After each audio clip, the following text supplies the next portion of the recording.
আমার 7টা মেয়ে হবার আশা, আমার একটা সন্তান হয়, ওই সন্তানটাকে আমি নিজ হাতে গোসল করালাম, নিজ হাতে খাওয়ালাম, নিজ হাতে আমি ঘুম পাড়ালাম। সন্তান বড় হয়ে গেল, বিবাহ দিলাম হুজুর। ওই সন্তানের বিবাহ দেওয়ার পরে ওই সন্তান আমাদের সঙ্গে খায়, এক বেলা আমরা খাবার খাই, আমি চোখে ভালো করে দেখি না হুজুর। না দেখার কারণে আমার সন্তানের উপরে আমার খেতে হয় হুজুর। আমার সন্তান একদিন স্ত্রীর সঙ্গে কথাবার্তা হয়, স্ত্রী দেখি কয় আমি আর তোমার মা বাবার সঙ্গে রাখতে পারবো না, আমাদের সন্তান হয়েছে, ভবিষ্যৎ আছে, তাই আজকে তোমার মা বাবার আলাদা করে দাও। বলে হুজুর গো, আমার বাড়িতে মাত্র 2টা ঘর, একটা থাকার ঘর আর একটা হলো রান্নাঘর হুজুর। আমার জনমদরদি সন্তান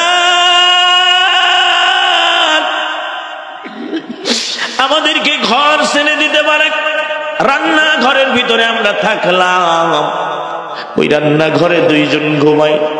এই দিন স্ত্রী তারে বলল আমাদেরকে আলাদা করে দিতে হবে। আমি বললাম ঠিক আছে, আমরা তো এক বেলা খাই 2 জন, আমাদের তো বেশি খেতে হয় না, আলাদা করে দিতে চাইলাম।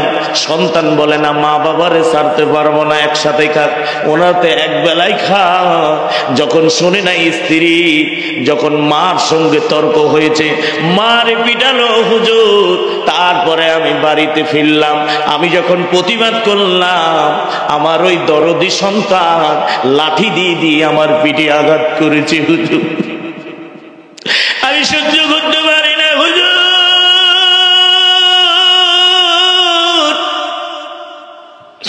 ওই সন্তানকে আমি অভিশাপ দিলাম না, কারণ সন্তানরে আমি হাতে করে মানুষ করলাম। আমার ওই সন্তানের জন্য আমি এখনো দোয়া করি। আপনি আজকে ওয়াজে মা বাবার কথা বলবেন, কোন সন্তান যেন আমার মতো বাবার সন্তান বাবা না হয়, এমন সন্তান যেন পয়দা না হয়, আপনার মতো যেন আলেম তৈরি হয়, আপনি দোয়া করবেন। এই জন্য সন্তানদের বলি রে, মা বাবার গায়ে আঘাত করো না। এই বেড়ার মানে শোনেন না, জনম দুঃখিনী মা, ওই মারে আমরা এত কষ্ট দিয়েছি। এখানে যারা মুরব্বী আছো, এখানে যারা যুবকেরা আছো, বাচ্চারা আছো, আমরা মায়ের গর্ভে যখন ছিলাম, ওই মায়ের গর্ভে 1বার 2বার নয় রে নয়, মায়ের কলিজায় আমরা 4,500 বার লাথি মেরেছিলাম। সায়েন্টিফিক শাস্ত্র বিজ্ঞানী বলে একটা লাথির কিওয়ার্ড ছিল 1500 কিওয়ার্ড। একজন মানুষ 1500 কিওয়ার্ডের ব্যথায় সহ্য করতে পারে, কিন্তু জনম দুঃখিনী মা কেমনে ব্যথা গুলি সহ্য করে না। আমরা মারে পরিশেষে পৃথিবীতে আসার পূর্বে 3টা লাথি জোরে মেরেছিলাম। এই লাথি 3টা ছিল 2200 কিওয়ার্ডের লাথি, এই জন্য মা 3বার বেহুশ হয়ে যায়। সায়েন্টিফিক প্রমাণ করে ওই সন্তান যদি 4,500 বার নয় রে নয়, 1500 কিওয়ার্ডের লাথি যদি একটা বাবার কলিজায় মেরে দিত, ওই বাবার সঙ্গে সঙ্গে স্ট্রোক করে পৃথিবীর জমিন থেকে বিদায় দিত।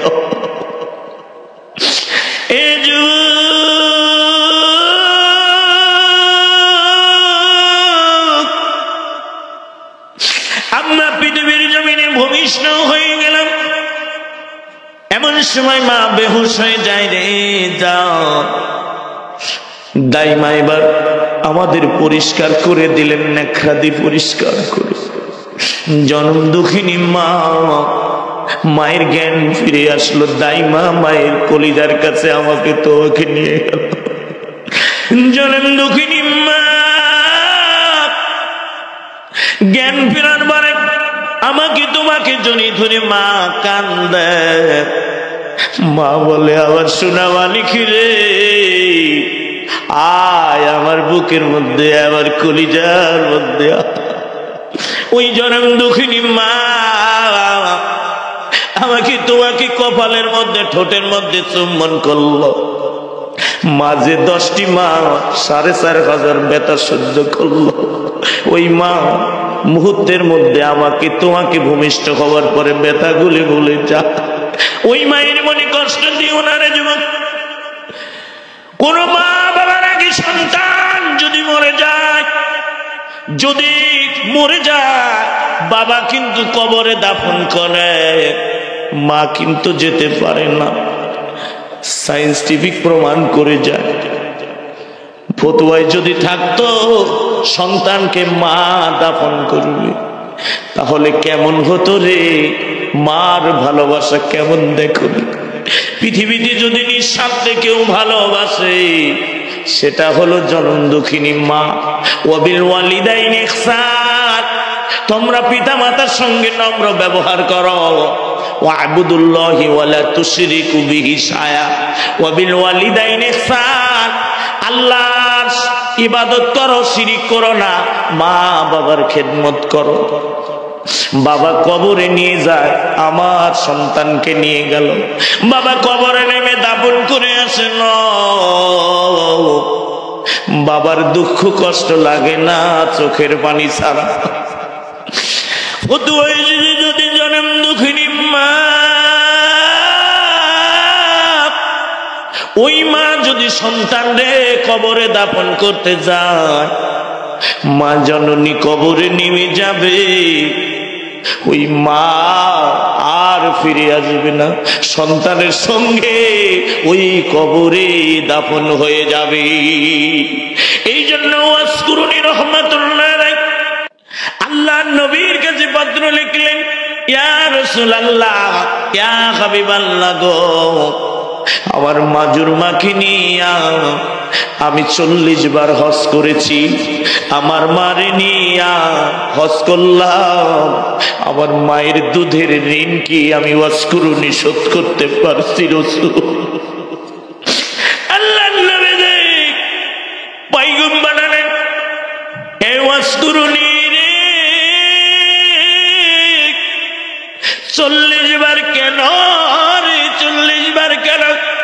তুমি যদি 40,000 বার ওই সাফা মারওয়া আরাফার ময়দানে মুজদালিফা শয়তান রে পাথর মারো, মারে কোলে নিয়ে যদি তুমি ওই মারে নি 7টা পাক তুমি খানাই খাবার তোয়াব করো, তুমি মনকে মন দুধ নয় রে নও, তুমি যে 1 ফোঁটা দুধ খেয়েছো, ওই মায়ের 1 ফোঁটা দুধের ঋণ তোমার শরীরে চামড়া দিয়ে জুতা বানাইলে শোধ হবে না।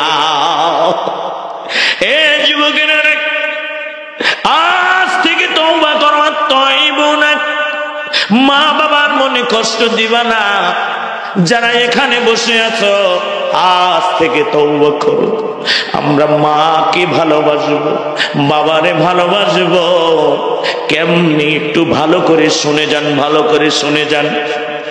আল্লাহর নবী মসজিদে নববীতে বসা সাহাবীরা জিজ্ঞেস করলো, ইয়া রাসূলুল্লাহ, এমন কোন আমল করলে আমরা জান্নাতি হয়ে যাব? আমার নবীজি কি হাদিসে এসেছে, নবীজি বললেন, তোমার মা বাবার খেদমত করো, তুমি জান্নাতি দুনিয়ার থেকে সংবাদ পাবে। সকল সাহাবীরা চিৎকার করে কান্দে, আমার নবীজি কান্দে, বলে তোমরা কেন কান্দো সাহাবীরা? সাহাবীরা বলে, ইয়া রাসূলুল্লাহ, এই কথাটা কেন তো আপনি আরো আগে বলেন নাই নবীজি? বলে কেন? সাহাবীরা বলে, ইয়া রাসূলুল্লাহ, ইয়া হাবিবাল্লাহ, আমার মা বাবা না আগেই মৃত্যুবরণ করেছি। যে সকল সাহাবী কান্দে এদের কেউ মা না, আমার নবীজি সাহাবীদের সঙ্গে চিল্লাইয়া কান্দে। নবী কান্দেন কেন? বলে সাহাবীরা রে, আমারও তো মা না, বাবাকে দেখি না, মা ছিল এতিম করে চলে গেল, আমারও তো মা না, আমি নবীজি এতিম, নবীজি আমার মা নাই, আমি কেমনে খেদমত করব, কেমনে খেদমত করব? আমার দুধ মা হালিমা ছিল, সেটাও তো নাই। আল্লাহ নির্দেশ করলেন বাবা মার খেদমত করার জন্য। আমার নবী যে কথা শুধু মুখে বললেন, নবীদের কান্না, সাহাবীদের কান্না আমার আল্লাহ আরশে আজিমের রহমতের দরিয়ায় কেঁপে যায়। আল্লাহ ডেকে বলে, জিবরাইল জলদি করে যা রে জিবরাইল, আমার নবীজি মায়ের জন্য কান্দে, বাবার জন্য কান্দে, যা, আমার নবীর কান্না আমি আল্লাহ সহ্য করতে পারি না, যা। আমার নবীজি গ্যারান্টি দিয়েছে মা বাবার খেদমত করলে জান্নাতি হবে। এ জিবরাইল জলদি করে আয়াত নিয়ে যাক, আমার নবীর মা বাপ নাই, আবার সাহাবীর নবীর সাহাবীর মা বাবা যাদের নাই, আয়াত নিয়ে চলে যা। জিবরাইল আমিন চলে আসলো। জিবরাইল এসে সঙ্গে সঙ্গে বলে, ইয়া রাসূলুল্লাহ, আল্লাহ পাক আপনার কথা শুনে খুশি হয়ে নবীজি যা বলে মুখে বলে, নবীজি মনে মনে বললে আবার আল্লাহর কাছে কবুল হয়ে যায়। জিবরাইল আয়াত নিয়ে আসলেন আর বললেন, ইয়া রাসূলুল্লাহ, আল্লাহ পাক বলেছে যার মা বাবা না, ওই কবরের পাশে বাড়িতে নামাজের ভিতরে মা বাবার জন্য এই দোয়াটা পড়লে আল্লাহ তার মা বাবার গুনাহগুলি মাফ করে দিবে। রব্বির হামহুমা কামা রব্বায়ানি সগীরা। এই মা বাবার জন্য যার চলে গেছে বিদায় নিয়ে এই দোয়া যারা বলবে সন্তানেরা, আল্লাহ তার মা বাবার কবরে আযাব মাফ করে দেবে। সুবহানাল্লাহ। এই জন্য মায়ের দোয়া বাইজিৎ ওলি হয়েছে, মায়ের দোয়ায় হযরতে বাইজিৎ ওলি হয়েছে। ছিলেন কেমন ছিলেন হযরতে বাইজিৎ? এই বাইজিৎ ছোট মানুষ ছিল, মায়ের খেদমত কারে বলে রে? হযরতে বাইজিৎ মা ঘরের ভিতরে অসুস্থ মা শুয়ে আছে, এমন সময় ডেকে বলে, বাবা বাইজিৎ আমার পানির পিপাসা লেগেছে, এক গ্লাস পানি দাও না। বাইজিৎ ঘরের ভিতরে পানি পেলেন না, তিনি বাহিরে চলে গেলেন। পানি নিয়ে এসে দেখতে পায় শীতের রাত, মা ঘুমিয়ে পড়েছে। আদর্শবান মা হলে আদর্শবান সন্তান হয় রে বন্ধুরা। হযরতে বাইজিৎ মার সামনে দাঁড়িয়ে দাঁড়িয়ে কাঁপে, জনম দুঃখিনী মা তাহাজ্জুদের নামাজ আদায় করবে। এমন সময় উঠে দেখতে পাই রে পাও হযরতে বাইজিৎ শীতের মধ্যে পানির গিলাস নিয়ে কাঁপে। মা বলে, বাইজিৎ রে তুমি কেন কাঁপো, শীতের মধ্যে পানি নিয়ে দাঁড়ানো? বলে, মা জননী পানি খেতে চেয়েছিলে, ঘরে ছিল না, বাইরে এসে দেখতে পাই পানি না, তোমার ঘুম কখন ভাঙবে, এই জন্য আমি পানি নিয়ে দাঁড়ানো। জনম দুঃখিনী মা যাই নামাজ বিছালেন, অজু করে নামাজে দাঁড়ালে তাহাজ্জুদের নামাজে এই মা শাড়ির আঁচল তুলে কান্দে আর ডেকে ডেকে বলে, আল্লাহ ও দয়ার আল্লাহ রে, আমার বাইজিৎ আমার খুশির জন্য পানি নিয়ে দাঁড়িয়ে আছে। আল্লাহ আমি মা তোমার কাছে ফরিয়াদ করলাম, আমি দোয়া করি আল্লাহ এই জামানার শ্রেষ্ঠ একজন দামি মানুষ আমার বাইজিৎকে বানাইয়া দাও। মায়ের দোয়া এমন দোয়া রে, বন্দুকের গুলি মিস হবে, পারমাণবিক বোমা মিস হবে, কিন্তু জনম দুঃখিনী মা বাবার দোয়া মিস হবে। যে সন্তানগুলি মা বাবার কষ্ট দিয়েছে, আজ থেকে তওবা করে না, ওই সন্তান দুনিয়ায় শান্তি পাবে না। সন্তান অশান্তিতে থাকবে, ব্যবসায় বরকত হবে না, ওই সন্তানের দুনিয়ায় শান্তি থাকবে না, কোনদিন শান্তি পাবে না। ও যুবকেরা, আজ থেকে তওবা করো, মার কাছে বাবার কাছে গিয়ে আজকে গিয়ে তোমরা ক্ষমা চাইবা, মা কোনদিন তোমার মনে কষ্ট দিব না। এই জন্য যুবকের এমন একটা বড় আমলের ভিতরে মা বাবার খেদমত করার যুবক, ওই জন্ম দুঃখিনী মা গর্বে করে আমাদেরকে কত আদর করে বড় করলো, আর আল্লাহ আমাদের জন্য মায়ের গর্বে প্যাকেটজাত করে খাবার পাঠায়া দিল।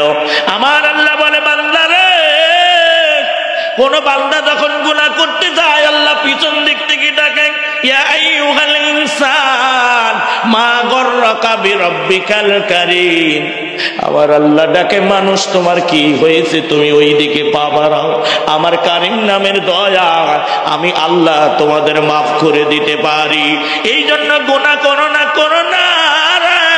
আমার আল্লাহ বলে, ওয়াল হাব্বুল আসফি ওয়ার রাইহান, আমি তোমাদের জন্য পৃথিবীর জমিনে প্যাকেটজাত করে করে খাবার পাঠালাম, তুমি পৃথিবীতে আসবে মায়ের দুধের ভিতরে 11টা আমি অ্যান্টিবায়োটিক পাঠাইছি, তুমি কলা খাবে, কলাটাও প্যাকেট করে দিয়েছি, খোসাযুক্ত সুগন্ধি খাবার, তুমি ফল খাবে প্যাকেট করা খাবার, তুমি চাউল খাবে, ধানের খোসা দিয়ে চাউল বানালাম, ফাবিআইয়ি আলা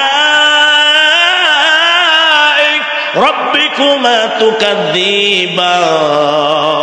এত নিয়ামত পড়ার পরে কেমনে তুমি আমারে অস্বীকার করো? আমার বন্ধুরা, রাত 12টা পার হয়ে গেছে। আমি চাই না যে আপনাদের আর কষ্ট দেই, কারণ 2 ঘন্টার বেশি ওয়াজ করাটা ঠিক না। আগামীকালকে আমার মাহফিল আছে বেলকুচিতে, এই জন্য রাতেই ফিরতে হবে, জুমা আছে আমার। আমি যেখানে জুমা পড়াই 1 ঘন্টা বয়ান করি, জুমায় তাফসীর রাখি প্রতিটা জুমায়। এখন তো গ্রাম অঞ্চলের জুমাতে আলোচনা 10 মিনিট না, যাই দেখি খালি নামাজ পড়ে মসজিদে। মসজিদে গিয়ে ঢুকে 2 রাকাত নামাজ পড়ে বসে যাবেন। এত নামাজ মসজিদে পড়েন কেন? আল্লাহর রাসূল ফরজ নামাজ ছাড়া মসজিদে কোনো সুন্নত নফল পড়েন নাই, সহিহ হাদিসের দলিল। আমি একটা হাদিস বলছি না প্রথম, মান হাব্বা লিল্লাহি ওয়া আবগাদা লিল্লাহি ওয়া আতা লিল্লাহি ওয়া মানা লিল্লাহি ফাকাদ ইসতাকমালাল ঈমান। আল্লাহর জন্য তোমরা কি করো? মান হাব্বা লিল্লাহ, আল্লাহর জন্য ভালোবাসো, আল্লাহর জন্য ভালোবাসা থেকে বিরত থাকো, আল্লাহর জন্য দান করো, আল্লাহর জন্য দান করা থেকে বিরত, আল্লাহর জন্য শত্রুতা পোষণ করো। এখন আল্লাহর জন্য শত্রুতা পোষণ করবেন কার? হাদিসে ওই যে যারা আল্লাহর দিন মানে না, আল্লাহর দল মানে না, তাদের সঙ্গে কিভাবে ওদের সঙ্গে মিশা যাবে না, যাদের সঙ্গে মিশবেন দিনদার পরেশগারের সঙ্গে যদি না দুনিয়ায় চলতে পারেন, হাসর নাসর ওই জালিমের সঙ্গে হবে। যারা চুরি করে ইন্ডিয়ায় ভারতে পালায় আছে, ওদেরকে ওদের নেতার সঙ্গে হাজারে দাঁড়ানো লাগবে। আলেমদের পক্ষে যারা আন্দোলন করেছে, ওই আলেমদের পক্ষে তাদের হাজার নাচর হবে। ক্ষমতা দেখাও। নমরুদ, ফিরাউন, সাদ্দাত 300 বছর ধরে জান্নাত তৈরি করে জান্নাতে যেতে পারে নাই, আর তুমি লুটপাট করে মনে গেছো আমার বাহিনী সব আমার কথাই শোনে। এত সোজা? আল্লাহ বলে, ধরিনি ধরিনি, ইন্না বাতশা রাব্বিকা লাশাদীদ, যেদিন আমি ধরবো সেদিন তোরে কাল্লা সাইজ করে ছাড়বো। সাইজ করে পাঠাই দিছে, ঠিক কিনা? এই দেশে আসার মতো আর মুখ নাই, কেমনে মুখ দেখাবা? আবার কিছু লোক বলতেছে যে আমরা পালাই না। আরে ভাই, পালাও না, তোমাদের নেতা তো পালাই যা বসে আছে র্যাবের ভাই। হ্যাঁ, এটা ঠিক না? পালাই নাই কারা? বাংলাদেশের এক আলেমরা খালি বাংলাদেশ থেকে পালাই নাই। সাইদের মতো আলেমকে আজকে নির্মম ভাবে তাকে কারাগারের ভিতরে বিনা দোষে হত্যা করা হয়েছে।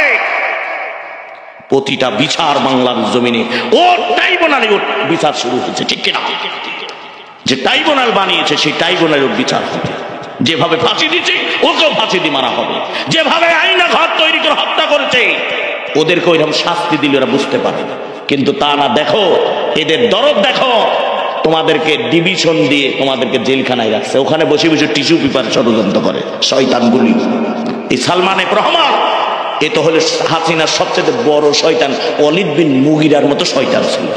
কারণ আল্লাহ বলেছেন, উতুল্লিন বাদা যালিকা জানিন, যারা ইসলাম এবং কোরআনের বিরোধিতা করে, আলেমদের বিরোধিতা করে, পিতৃ পরিচয়হীন জানোর সন্তান।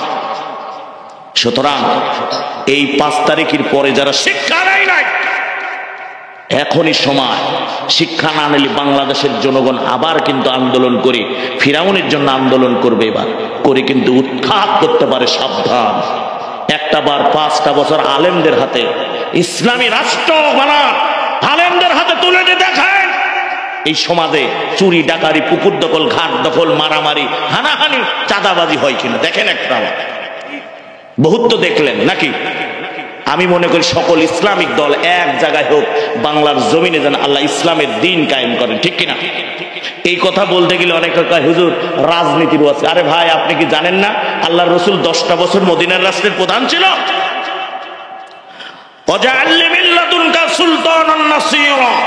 আছে না নাই কোরআনের আয়াত? ওকু রব্বি আদখিলনি মুদখালা সিদিকিউ ওয়া আখরিজনি মুখরাজা সিদিকিউ ওয়াজআলনি মিন লাদুনকা সুলতানান নাসিরা। একটা এটাই ক্ষমতার আয়াত, এটাই রাষ্ট্রীয় ক্ষমতার আয়াত। দান করো ক্ষমতা, ওখান থেকে আমি সব চালু করে দেব, আইন, তোমার আইন চালু করে দেব। এই আয়াত বললে, অথচ আমাদের বলে হুজুর আপনার রাজনীতির ওয়াজ করেন কেন? আরে গোটা কোরআনই তো আল্লাহ বলেছেন ইসলামিক, আমার কোরআন দিয়ে সবকিছু চলবে। আপনি কেমন মুসলমান? আপনি দাবি করেন ওমাইয়া বুতাগি গায়রাল ইসলামি দীনান ফালা ইউকবাল মিনহু ওয়া হুয়া ফিল আখিরাতি মিনাল কাফিরিন। ইসলাম ছাড়া অন্য ধর্ম, অন্য মত মনে মনে তালাশ করলেও ফালাই কুবালা কবুল করা হবে না। ওয়া হুয়া ফিল আখিরাতি মিনাল কাফিরিন, সে আখিরাত নামক কবরে সর্বপ্রথম ধরা পড়বে। এতক্ষণ ওয়াজ শুনলেন, আমরা আজকে কি শিক্ষা পেলাম? যে আল্লাহর দল করতে গেলে দলের কর্মনীতি 3টা, মুনাফিকি হওয়া যাবে না। ওই দিকে ছিলাম, এখন আবার এই দিকে যাই রে, যেদিকে পানি পড়ে সেই দিকে যাই না, তাহলে আল্লাহর সন্তুষ্টি অর্জন পাবেন না, আল্লাহর ভালোবাসা পাবেন না, রাসূলের আনুগত্য পাবেন না। এরপরে 3 নম্বরে নেতৃত্বের পরিবর্তন, মানে যেন এই সমাজে আল্লাহর আইন চালু হয়, রসুলের সুন্নাতে সবকিছু চলে। এই পরিবর্তনটা আমাকে আপনাকে মুসলমান হয়ে চাইতে হবে, তবেই আপনি আল্লাহর দলের কর্মী হতে পারবেন।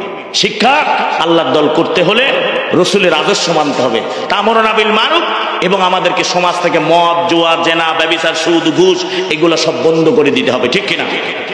আর এই সমাজে 4টা জিনিস জারি করার কথা বলেছেন। আল্লাযিনা ইম্মাক্কানাহুম ফিল আরদি আকামুস সালাতা ওয়া আতাউজ যাকাতা আমরু বিল মারুফ ওয়া নাহাউ আনিল মুনকার।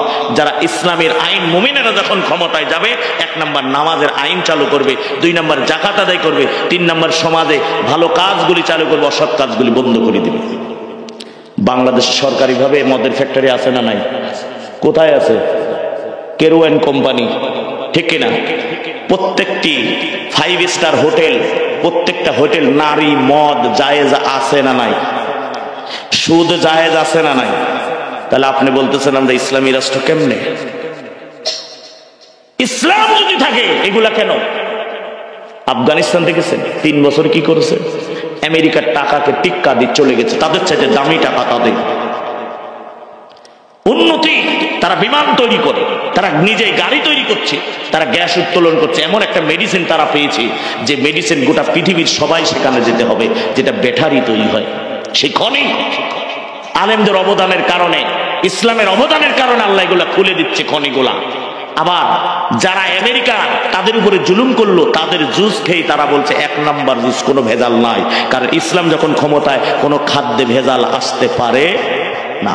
আর আমাদের ভেজাল আর ভেজাল, ভেজাল জিনিসে না, ভেজাল হলো নেতা, ভেজাল হলো মানুষের ভিতরে।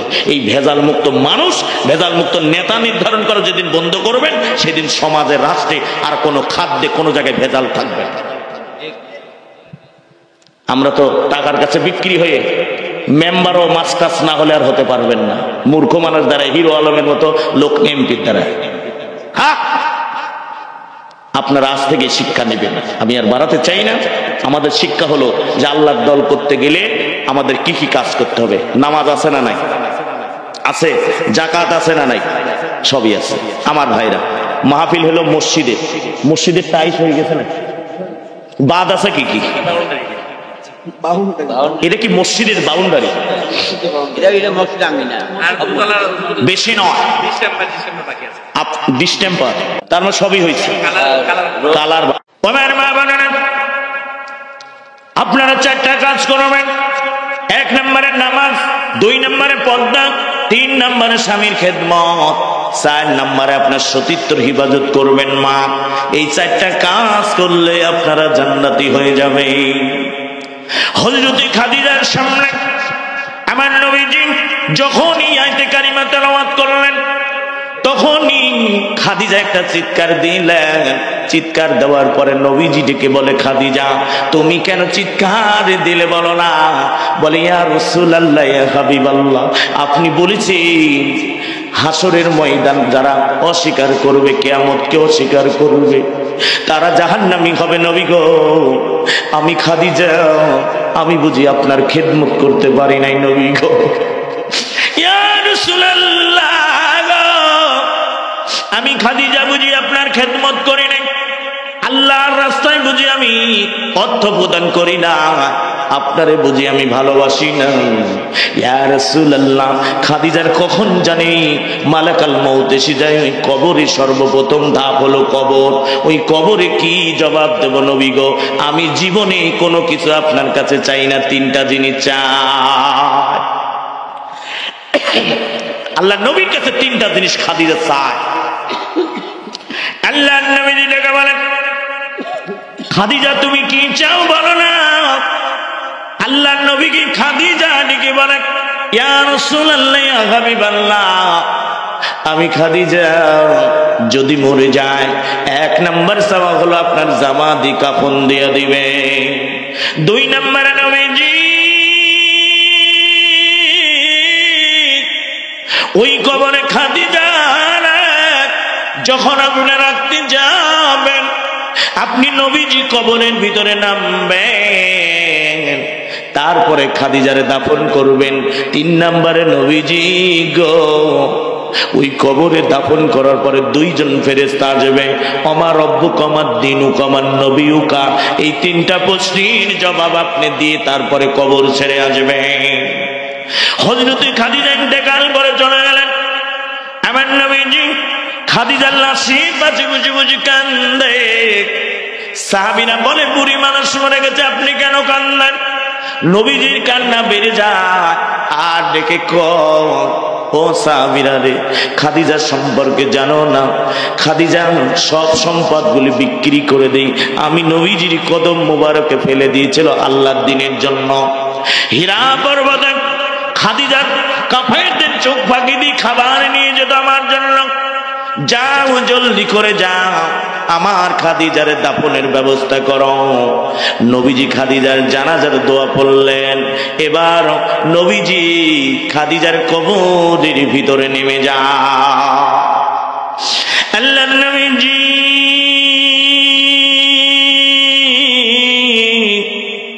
খাদিজার কবরে যখন নেমে যায় এমন সময় কবরের উপরে হযরতে আবু বকর আর ওমর চিল্লাই চিল্লাই কান্দে। আরে আজকে যদি খাদিজার লাশ না হইয়া আমি আবু বকর হইতাম। ওমর বলে, আমি ওমর যদি হতাম কতই ভাগ্যবান হয়ে যেতাম রে। নবীজি দাফন করার আগে কবরকে ডেকে কয়, কবর তুমি কি জানো রে? কবর কাকে তোমার ভিতরে রাখা হবে তুমি কি জানো? এমন একজন ব্যক্তি আসমান জমিনের নেতা, নবীদের সরদার, নবী মুহাম্মদ রাসূলুল্লাহ সাল্লাল্লাহু আলাইহি ওয়াসাল্লামের বিবি খাদিজারে তোমার ভিতরে রাখা হবে। খবরদার কবর তুমি বেয়াদবি করো না। আল্লাহর নবীজি দাফন করলেন। দাফন করার পরে খাদিজার মাথার কাছে বসে বসে কান্দে। নবীজির চোখের পানিগুলা জমিনের মধ্যে পড়ে যায়। এমন সময় নবীজির চোখের পানি আরশে আজিমে আমার আল্লাহর রহমতের দরিয়ায় জোশ মেরে যাও। আল্লাহ জিবরাইলকে ডাক দিয়ে বলে, জিবরাইল জলদি করে যা রে যা, আমার নবীকে বলে দে খাদিজার প্রশ্নের জবাব দেওয়ার জন্য কবরের কাছে থাকতে হবে না। খাদিজা আমার রাস্তায় দান করার কারণে, আমার নবীকে ভালোবাসার কারণে আমি আল্লাহ রাজি খুশি হয়ে গেছি। খাদিজার প্রশ্নের জবাব দিতে হবে না, কিয়ামত পর্যন্ত খাদিজার কবরে মুনকার নাকির যাবে না। জিবরাইল আমিন চলে আসলেন, ইয়া রাসূলুল্লাহ, ইয়া হাবিবাল্লাহ, আপনি বাড়িতে চলে যান, খাদিজার প্রশ্নের জবাব দিতে হবে না। ও মা বোনেরা, তোমরা আল্লাহর রাস্তায় দান করো না, স্বামীর খেদমত করো না, কি করে তোমরা জান্নাতের আশা করো? সম্ভব? দানের প্রয়োজন আছে। জীবন যৌবন্দি স্বামীকে, সন্তানকে ভালোবাসে। আমাদের সমাজে এখন যুবক যারা আছো, একটা টিপস নিয়ে যাও। এক বউ বিয়ে করলে থাকে না, তালাক চায়। কেন চায়? আমল করো। এক আমল করলে ইসলামে আছে, যদি 4টা বিয়ে করার ক্ষমতা 4টাই করতে পারবে, এমন এক আমল আছে। তোমার যৌবন হারাবে না। হ্যাঁ, হারায়া যুবকরা আগে বিয়ে করলে ডিসকভারি গাড়ি চাইতো, তাই না? এখন আবার তারপরে গেল পালসার গেছে, কয় জিক্সার নেব, জিক্সার চলে গেছে, এখন আবার বলছে সাতার। তোর মেয়ে যতই সুন্দর হোক, যদি R15 যে পোঙা গোয়া উঁচু করে বসে থাকে না, ওই গাড়ি যদি না দিস, ছাতা তোর মেয়ে বিয়ে করবো, তাই না? R15 কয় ওকে। আল্লাহ নবী স্বামী স্ত্রীর সম্পর্ক দেখে। আমার নবীজি যখন বাহির থেকে আসতেন, খাদিজা হযরত আয়েশার ঘরের দরজায় টোকা দিতেন, দরজা খুলতেন, সালাম দিতেন, আসসালামু আলাইকুম ইয়া হালাল বাইত। খাদিজা সালামের জবাব দিতেন, নবীজির চোখে চোখ পড়ে গেছে, মুস্কি হেসে দিছে দুইজনই। হেসে দেওয়ার পরে হযরত আয়েশা বলতেছে, ইয়া রাসূলুল্লাহ, মনে হচ্ছে পূর্ণিমার চাঁদটা আমি আয়েশার ঘরের ভিতরে চলে এসেছে। সুবহানাল্লাহ। নবীজির দাঁতের ঝলকে ঘরের ভিতরে প্রবেশ করলেন। আল্লাহর নবীজি খাদিজা আয়েশা ঠোঁটের মধ্যে চুমা দিলেন আগে। কোথায়? ঠোঁটে। তারপরে দুই চলে, কপালে হাতটা ধরে এইভাবে চুমা খেলেন আয়েশা। এটা হলো মহব্বত। 3 দিন 4 দিন চলা যাবে না, কিন্তু তাদের মহব্বত ছিল। আর আমাদের দরজা খুলতে দেরি হলে গালিটা দিলাম না, বুঝছেন? আপনার ভাষা কয় না, আমার কথা কিছু বুঝিছেন রে ভাই? বুঝতে পারছেন? আমি যে হাদিস বললাম, আপনারা আবার আজকে বাড়ির যায় যেন ওই যে সালাম দিয়ে ঢুকে যেন আবার সুমুটো খাইতে যায় না। বলে হুজুর হাদিস বলে দিছে যে স্ত্রীর সাথে মহব্বত করতে হবে। এবার যাই যখন সালাম দিয়ে ঢুকবেন, ছাটা পিটা করে বাড়ির তো বাইর করে দিবি। প্র্যাকটিস আস্তে আস্তে করেন। আজকে যাই না আবার কাম সারেন না, হাদিসের আমল করলাম। এতদিন মহব্বত নাই, যৌতুক লিছেন, মারছেন, শাড়ি নাই, কাপড় নাই, বোরকা নাই, কয় আজকে হুজুরি ওয়াশরি তুমি ভালো হবে রে গুলাম ধরো। ঠিক কি রে? কুষ্টিয়ায় গেছিলাম গত মাসে ডিসেম্বরে। যাই বলছে আমার বন্ধু বলছে, এটা লালন শাহর মাজার দেখবো। যাই দে জিকির হচ্ছে, হাই রে জিকির রে ভাই। আমি কই ও করার পর কিছুক্ষণ পর দেখি আর এক জায়গায় গেলাম, গোল হয়ে বসে আছে 8-10 জন। গোল হয়ে বসলো, এখন দেখি কি জানি এরম করতেছে। ভালো কথা। এখন দেখি ওই আগুন দিল, দিয়ে এরম টান দিয়ে ডাইন সাইডে যাচ্ছে, যার যার ডাইনি ও দিচ্ছে ওই লোকের নাম না, ওর ছেলের নাম ধরে বলছে এইলা রাজুর বাপ। ও আবার একটা টান দিয়ে চোখ মুখ লাল করে ডাইন সাইডে সাইডে বলছে বলছে এইলা ময়নার বাপ। ও ময়নার বাপ আবার টান দিয়ে ডাইন সাইডে আছে রহমানের বাপ, বলছে এই না রহমানের বাপ। আমি কই গাঁজা খাবার ভালো তো টান। হ্যাঁ, এটা দেখলাম। এক মহিলা দেখি একতারা বাজাচ্ছে দাঁড়ায়, সাদা একটা শাড়ি পরে, গায়ে কিছু নাই, টিন টেনা টিন টিন গান গাচ্ছে। কিছু দূর গেলাম, দেখি হারমোনিয়াম, ডুগি তবলার, খুঞ্জুরি বাজায় গান গাচ্ছে। বলেন তো গান বাজনা হালাল না হারাম? আন্দাজে হারাম, দলিল নেবেন না। এখন গান বাজনা করতে একটা হারমোনি লাগে না? এই যেরকম টানে, আর 2টা ডুগি তবলা, ঠিক কিনা? আর এই যে হাতের সাথে বাজায়, এটাকে কি বলে? খুঞ্জুরি। এখন আসেন দেখেন, আমি সুরটা দেই, হারমোনির যে সুর ওঠে, এটা সারে গামা সুর ওঠে না। বাজনা দ্রব্য বলছে আমরা জাহান্নাম। দেখেন হারমোনির সুরে দেখেন,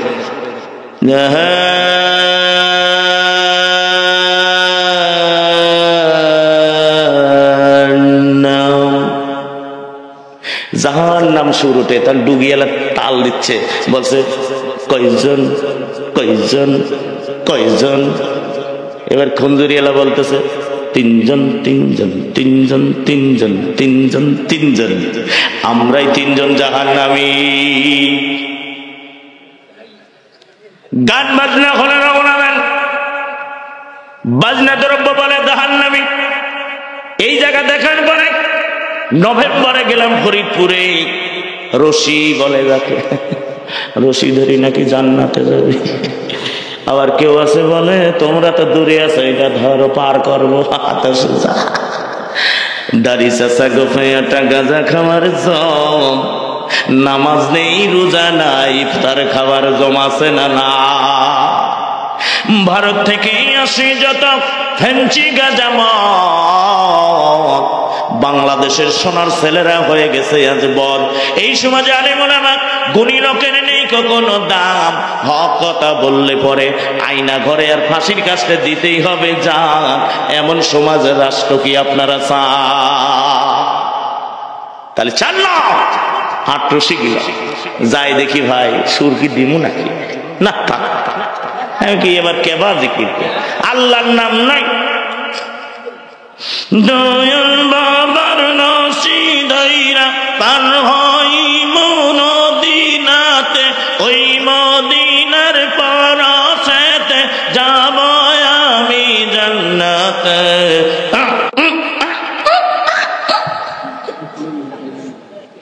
আমি কই মদিনার রশিদ বেড়ে বলে আল্লাহ কই? শাহালির মাজারে গেলাম গতদিন এক মিটিং এ, তো বসে একটু ওই দিক দিয়ে যাচ্ছি, যখন দেখি যাই দেখি রে ভাই, কোয়ার কথা, মাজার মানে শয়তানের আড্ডাখানা, ঠিক কিনা? লা ইলাহা,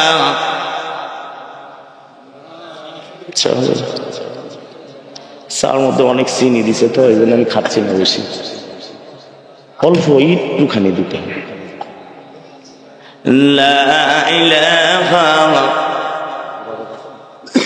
তাই তুই কইরে বারে দাঁড়ানে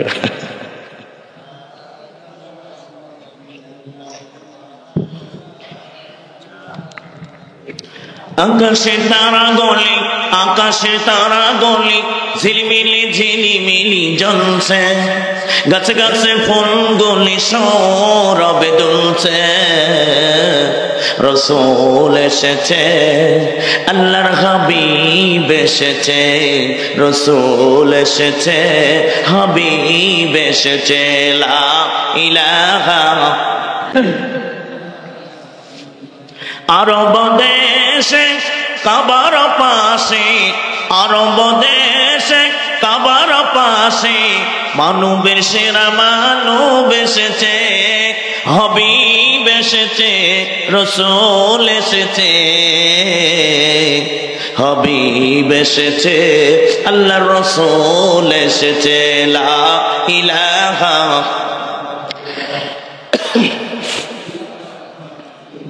আমিনার কোলে চন্দ্র দোলে, আমিনার কোলে চন্দ্র দোলে, ডালে ডালে পাখিরা সব গান ধরেছে। রসূল এসেছে, হাবিব এসেছে, হাবিব এসেছে, আল্লাহর রসূল এসেছে। আমিনার কোলে চন্দ্র দোলে, আমিনার কোলে চন্দ্র দোলে, ডালে ডালে পাখিরা সব গান ধরেছে। হুজুর এসেছে, রসূল এসেছে, হাবিব এসেছে, হাবিব এসেছে, রসূল এসেছে। লা ইলাহা।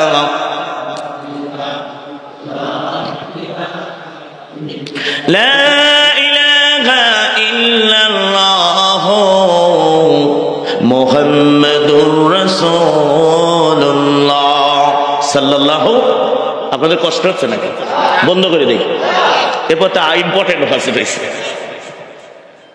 চলবে? তাবারক আছে নাকি? ও মা কি কয়? তাই তুই কই এত লোককে রে ভাই, আপনার তাবারক না ভাই, সেই স্বাদ, এত স্বাদ লাগে কে ভাই, আমার কাছে ফাইন লাগে সেই স্বাদ।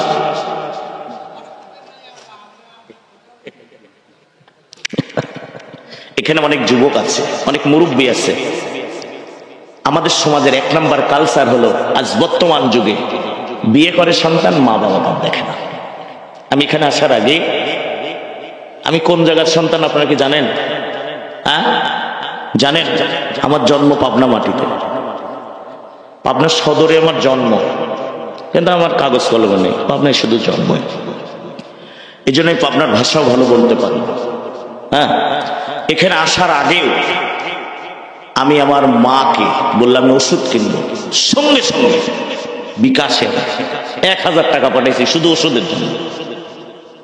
বলছে আর অনেক সন্তান, আহারে আমি 21 তারিখে প্রোগ্রাম করলাম কুমিল্লার দেবিদ্যা, আমার চোখের পানি ধরে রাখতে পারে। আমাকে বলছে হুজুর আপনার টাইম কিন্তু 9:30, মানে ওইদিকে 11টার পরে মাহফিল হয় না, প্রধান বক্তা। একজন মুরব্বী বলছে হুজুর আমি মাঝে মাঝে আপনার সঙ্গে একটা কথা বলবো। বলেন আপনার। বলছে না, সবাইকে বের করে দিতে হবে। বের করে দেওয়ার পরে এমন সময় উনি জামা খুলে দেখি, জামা খুলে পিঠ দেখা দেখি পিঠের উপরে খালি দাগ লাল। আমি বলে এই দাগ কেমন করে? চিৎকার কান্না শুরু করে দিয়ে